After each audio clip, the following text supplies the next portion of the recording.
BFM Business présente la grande interview, Edwige Chevrillon. Bonsoir à tous, bienvenue dans la grande interview, les grandes interviews, parce que je reçois deux personnes aujourd'hui. Aziz Seni, qui est le fondateur du Davos des banlieues, il a envie de réagir à la lettre de Trump sur l'antidiversité. En tous les cas, c'est la lettre qu'a écrit le président américain à des entreprises européennes et notamment françaises. En studio avec nous, c'est Laureline Serriès, qui est la General Manager d'Uber France. Bonsoir Laureline Serriès. Bonsoir Edwige. Merci d'être là. Beaucoup de questions à vous poser. Notamment, on va faire un premier bilan de ce que vous avez annoncé en fin de semaine dernière sur ces courses avec un tarif fixé, du moins sur Paris. Vous nous direz si ça a marché, parce qu'on voit bien qu'il y a une demande. C'est en tous les cas, là, vous avez fait fonctionner vos algorithmes, comment vous les avez établis. Mais d'abord, j'ai une première question. Est-ce que vous avez vu les chiffres d'immatriculation de Tesla qui sont en chute libre ? C'est le phénomène, le désamour anti-Musk et anti-Trump. Est-ce que Uber, qui symbolise un peu l'entreprise américaine aussi, l'entreprise californienne, est-ce que vous observez un boycott anti-US en ce moment ou pas ? Est-ce que vous sentez quelque chose ? Honnêtement, on ne l'observe pas du tout, ce boycott. Ce qu'on observe aujourd'hui, c'est que vous savez, Uber, c'est une entreprise certes américaine, dont l'idée est née en France et qui porte un nom allemand, qui est présente dans 70 pays. Et la réalité, c'est que si je vous donne quelques chiffres, par exemple, on a toujours des temps forts à des moments. Il y a quelques semaines, on avait la Fashion Week, par exemple, en France. On avait aussi à Nice le marché international des professionnels de l'immobilier. Et à chaque fois, on a vu un rebond, plus 15% de trajet par rapport à l'année précédente et par rapport aux semaines précédentes sur l'activité. Donc, on ne voit pas du tout dans nos chiffres aujourd'hui d'impact. D'accord, donc pour l'instant, il n'y a pas du temps, et puis il n'y a pas de phénomène non plus sur les réseaux sociaux, comme on le voit pour certains produits américains, Coca-Cola, mais d'autres. Ce que l'on voit aujourd'hui plutôt, c'est qu'on ne voit pas du tout ça, effectivement, comme je vous le disais dans nos chiffres, pas du tout. Oui. Et puis en fait, Uber, c'est un service qui vous est rendu. Vous avez un chauffeur, le chauffeur qui vient vous chercher, c'est un chauffeur qui est un résident français, qui a passé son examen VTC en France, qui contribue aussi directement, qui gagne sa vie grâce aux revenus qu'il génère sur la plateforme. Et on n'a pas du tout noté, ni de la part des chauffeurs qui nous reporteraient des incidents, ni dans nos chiffres, un quelconque impact. Remarquez, c'est souvent le cas. C'est souvent le cas quand vous voyez Coca-Cola, c'est souvent embouteillé en France ou en Europe. Les Tesla sont aussi parfois construites aussi en Europe. Vous voyez, c'est pas forcément ça. Pour le coup, c'est pas un argument. L'argument que vous nous opposez et qui est bel et bien là, c'est plus 15% dans vos chiffres. Donc, en tous les cas, ça veut dire qu'il n'y a pas ce phénomène-là. En tous les cas, pour ce qui vous concerne. Rapidement, moi j'aime bien toujours avoir un peu des chiffres clés. Dans le monde, Uber, c'est quoi justement ? Uber, c'est une entreprise qui est présente dans 70 pays, dans plus de 10 000 villes. Et qui, 10 000 villes. Voilà, et qui, sur l'année dernière, a généré un peu plus de 160 milliards de dollars de chiffre d'affaires. Donc, il est la première plateforme de transport au monde et la première entreprise d'emploi également. Vous avez désormais sur l'application, par exemple, au dernier trimestre de l'année 2024, 8 millions de chauffeurs et de livreurs qui étaient actifs et qui ont généré des revenus grâce à l'application, donc la première plateforme d'emploi au monde. Oui, d'accord. Et on va rappeler que vous, c'est Uber VTC France. Et, en France, et vous êtes pas Uber Eats, parce que tout à l'heure je vous poserai une question, mais sur le problème des algorithmes et des plateformes et puis du rythme que ça peut imposer. Mais c'est vrai que ça concerne plus Uber Eats. En France, grosso modo, c'est quoi ? C'est le plus gros marché européen ou pas, la France ? La France fait partie au plan mondial des top 10 des marchés pour l'entreprise. Donc, c'est un marché effectivement extrêmement important. Et puis, si on se penche un petit peu sur ce qu'il s'y passe, aujourd'hui, vous avez 55 000 chauffeurs qui sont connectés. Vous avez plus de 7 millions de clients sur une année. Et une activité qui continue de se développer et de grandir, notamment sur le plan géographique. On est présent désormais dans 43 villes en France. Ça représente 95% de la population urbaine qui est couverte. D'accord, donc, et vous avez l'expansion géographique fait partie de vos objectifs complètement, l'année dernière. Tout à fait. L'année dernière, on a lancé une dizaine de villes supplémentaires et on continue sur ce rythme-là.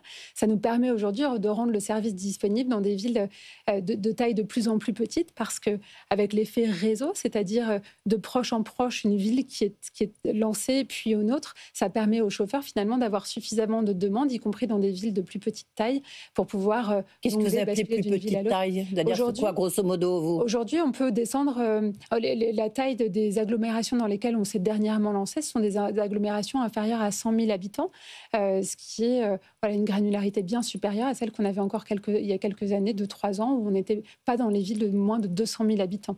Est-ce que vous couvrez toute l'Île-de-France maintenant? On couvre absolument toute l'Île-de-France, absolument. Ouais. Et votre objectif, 43 villes aujourd'hui, vous revenez l'année prochaine, ça sera combien de villes? J'espère que ça sera une dizaine de plus à peu près. Le plan n'est pas encore précisément arrêté, mais on continue ce développement. On voit qu'il y a de la demande.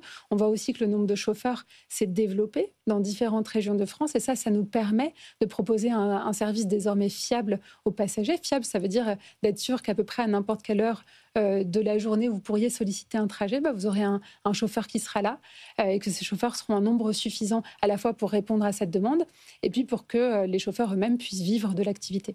Oui, ça c'est le point quand même important. Alors justement, à propos de ça, vous avez lancé ce service qui révolutionne un peu votre concept, enfin même le concept même de la mobilité avec un taxi, puisque vous avez lancé ces courses à prix fixe. C'était le 25 mars, donc c'était il n'y a pas très longtemps, mais on peut déjà faire un premier bilan.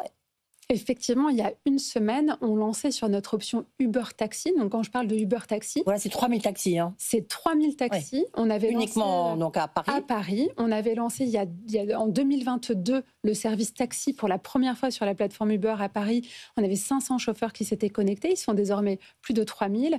Et désormais, c'est la grande nouveauté depuis une semaine. Vous avez la possibilité de commander un taxi non plus en ayant annoncé dans l'application une fourchette de prix, basé sur une estimation du taximètre, mais désormais un tarif précis, annoncé à l'avance, qui vous permet de savoir du coup de manière exacte au centime près ce que vous allez payer. Et le bilan, il est très positif. On savait, puisqu'on avait interrogé les utilisateurs, que pour 60% des non-utilisateurs de notre produit taxi, le fait de ne pas connaître le prix était un frein.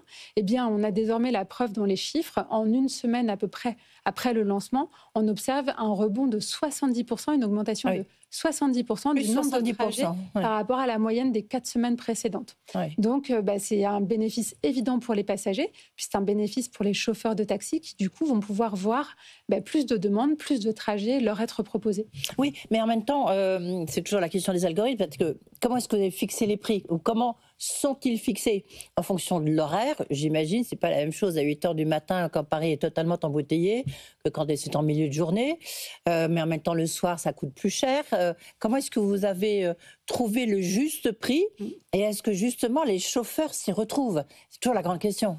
Eh bien, le prix, vous le savez, dans le monde du taxi, le prix est un prix qui est réglementé. Il existe un taximètre, et ce taximètre comprend plusieurs composantes en fonction que si vous êtes dans les zones A, B ou C pour ce qui concerne Paris, en fonction de si vous êtes la semaine ou le week-end, etc., le jour ou la nuit.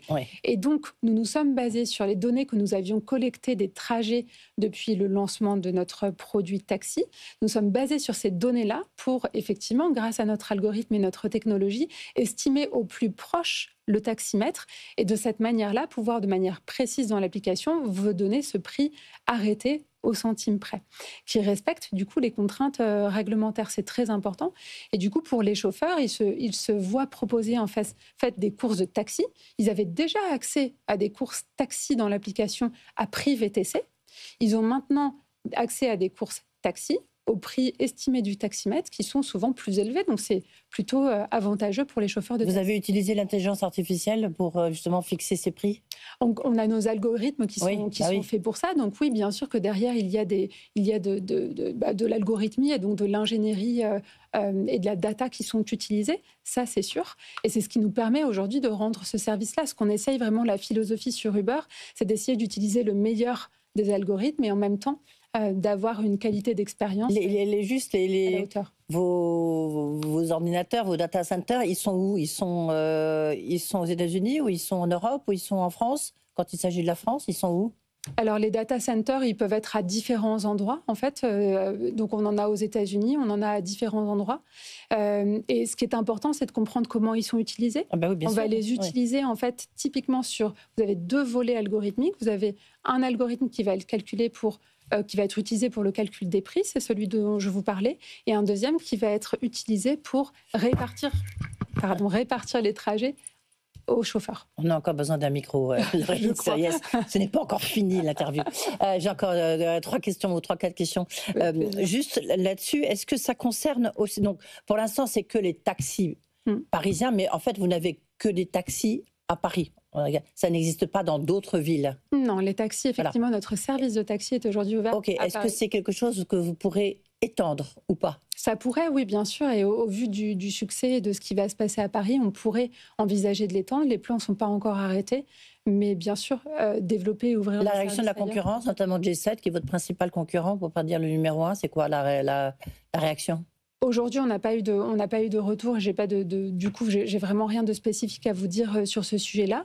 Le retour qu'on a, c'est les retours chiffrés que je vous ai donnés tout à l'heure. Et donc, je l'espère, une satisfaction pour les chauffeurs eux-mêmes qui se voient proposer un service qui est de plus grande qualité grâce à une demande plus affluente. Alors demain, je recevrai Luc Châtel, qui est le président de la plateforme automobile, avec l'instauration de ces fameux droits de douane de la part de Donald Trump, qui vont quand même faire un véritable séisme pour l'industrie automobile européenne, mais pas que. On voit aussi que les chiffres d'impact sur l'industrie automobile américaine. Vous faites, l'industrie automobile européenne a déjà reçu un grand choc, qui était la volonté de réduire drastiquement les voitures thermiques. Et vous, Uber, vous voulez presque aller encore plus vite dans l'électrification des véhicules et dans la flotte de vos véhicules. On voit que ça, là, vous mettez un peu contre vous. Vous avez tous les constructeurs, notamment Renault et d'autres, qui disent « mais attends, on ne peut pas aller aussi vite que ce que vous voulez ». Alors, je pense au contraire que c'est toute l'aide qu'on peut apporter, c'est-à-dire que s'il y a des entreprises qui sont volontaires et qui ont envie d'engager cette transformation-là, et je vous le confirme, notre ambition est de devenir une plateforme zéro émission. Depuis la fin de l'année dernière, en France, nous n'avons plus de véhicules diesel sur la plateforme, donc c'est bien notre ambition. Et vous avez combien de véhicules électriques aujourd'hui? On a aujourd'hui à peu près 16% de véhicules qui sont des véhicules électriques. Pas beaucoup non plus. Oui. On partait évidemment très peu quand on a entamé ce plan en 2020. On est à 16% aujourd'hui et on a une ambition de devenir une plateforme sans véhicules thermiques et 100% électriques. Je crois au contraire que cette volonté des entreprises est ce qui peut ouvrir des marchés et ouvrir des possibilités pour les constructeurs. Et d'ailleurs, en parlant de constructeurs, le tout premier dont on avait annoncé un partenariat, c'était justement le groupe Renault. On suivit des partenariats avec le groupe Stellantis et puis avec d'autres derrière. Donc au contraire, je crois que nous pouvons être une opportunité. Oui, mais je recevais le président de Renault, Jean-Dominique Sénard, il y a quelques jours. Il disait le problème, c'est que justement, il n'y a pas du tout d'aide pour les flottes d'entreprises et c'est là que on pourrait électrifier un peu plus vite. Donc, je rejoins complètement ce point de vue-là. Et aujourd'hui, c'est effectivement un regret que je constate qu'il n'y a pas suffisamment d'aide et de décisions qui ont été prises dans le cadre de la loi pour inciter notamment les gestionnaires de flotte, les professionnels, qui sont responsables de 50% des immatriculations neuves, pour les inciter davantage. Nous, on a pris nos responsabilités. On a investi 75 millions d'euros qui sont justement destinés aux chauffeurs pour les aider à financer leurs véhicules électriques. Alors, je précise bien, Laureline Sériès, que vous êtes responsable de Uber France VTC, mais si je dis ça, c'est parce qu'a été mise en cause Uber Eats et d'autres plateformes type Deliveroo sur les algorithmes, en disant que notamment ça mettait en péril la santé des livreurs, parce que justement c'était que des algorithmes et qu'il n'y avait personne qui prenait en compte leur fatigue, leurs problèmes personnels, etc. Est-ce que c'est pas la limite justement des plateformes et de votre système ?